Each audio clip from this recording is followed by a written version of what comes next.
Hello everyone, it's Martin aka Anders, and in today's video we're going to be tying up the last of our loose ends going into Masters. This is going to be Challengers 3 for North America. Let's jump right into it.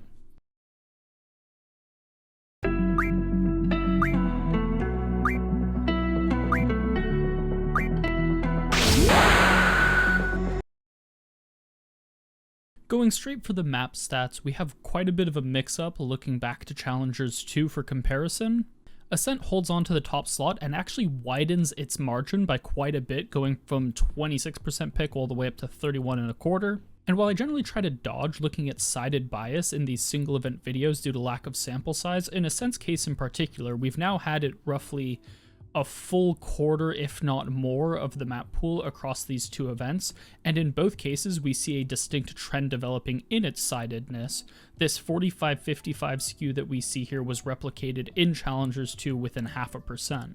Once we drop below Ascent though, it's a complete free-for-all. Icebox making a dramatic resurgence. It started Challengers at roughly 17%, dropped to 15% in Challengers 2, and now it's at the second slot at just under 23%. Haven still comfortably at the middle of the pack, moving up slightly from 19.5 to just shy of 22.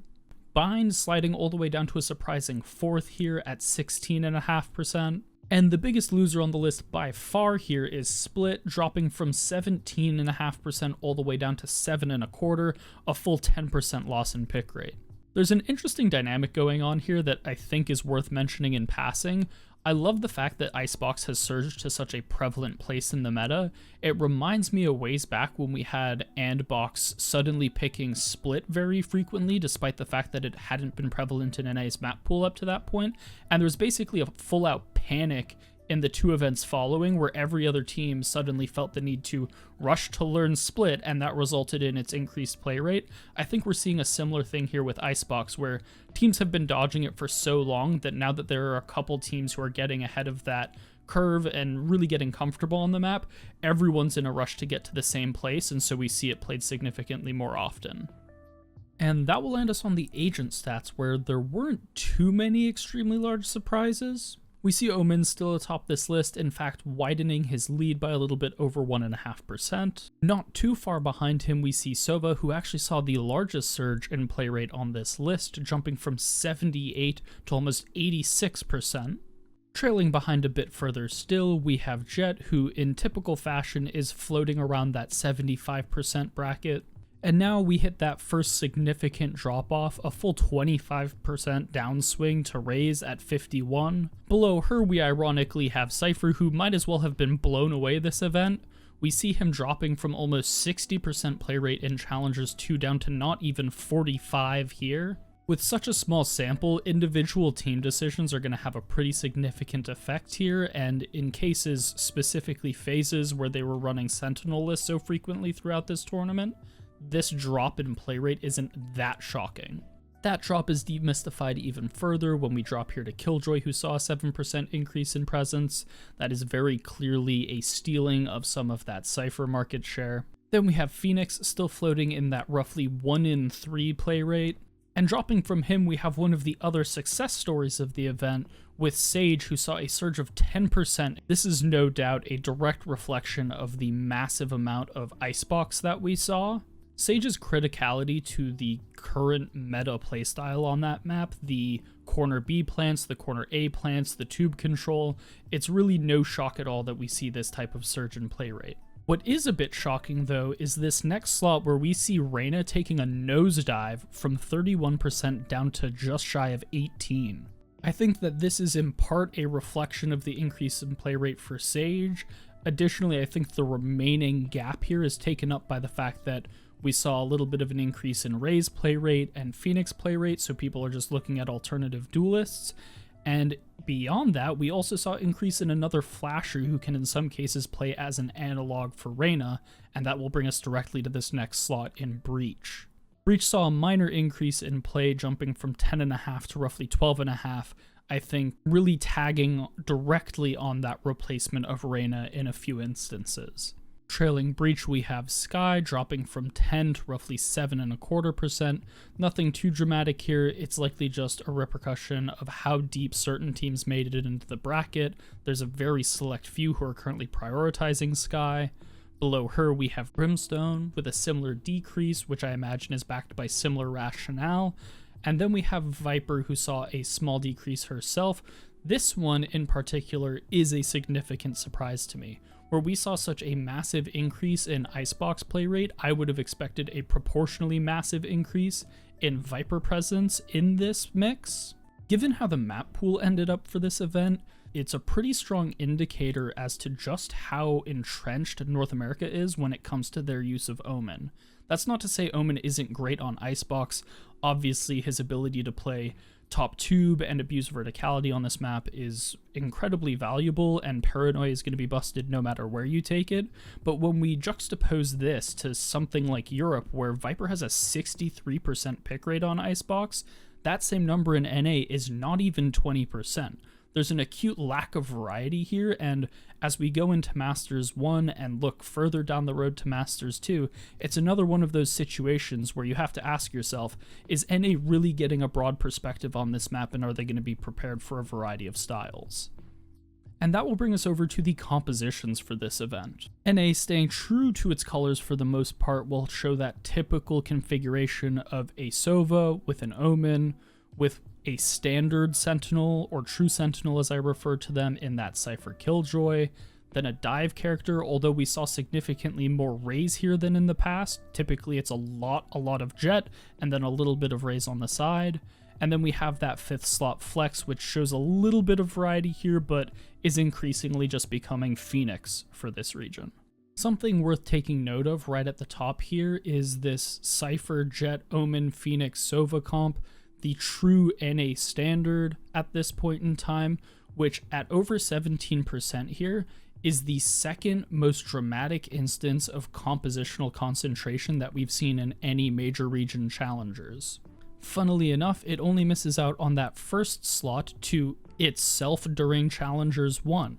Across the planet, there isn't a single region currently hosting challengers where there is a composition as broadly present as this one is in North America. In fact, it's not even close. If we go down the list from there, it's fairly run-of-the-mill and is just hodgepodges and mixes of that same NA standard. We see the second slot with a Reyna instead of a Phoenix and a Killjoy instead of a Cypher. In the 4th and 5th slots, we see a similar story unfolding in terms of that juggling. In the 4th, we have a Dive Agent swap out with Raze for Jet, and in the 5th, we have a Sentinel swap with Killjoy for Cypher. The only comp that has any really standout here is that 3rd slot with Killjoy, Raze, Omen, Sage, Sova. This one, most prominently played by 100 Thieves, got a little love across the entire map pool actually. This comp has some cool nuanced interactions between Sage and Raze with the slows and explosives, and I was happy to see this little bit of compositional variation at this level in the NA metagame, even if it was championed by a team that was likely playing it mostly because they had to have a player play an off-roll.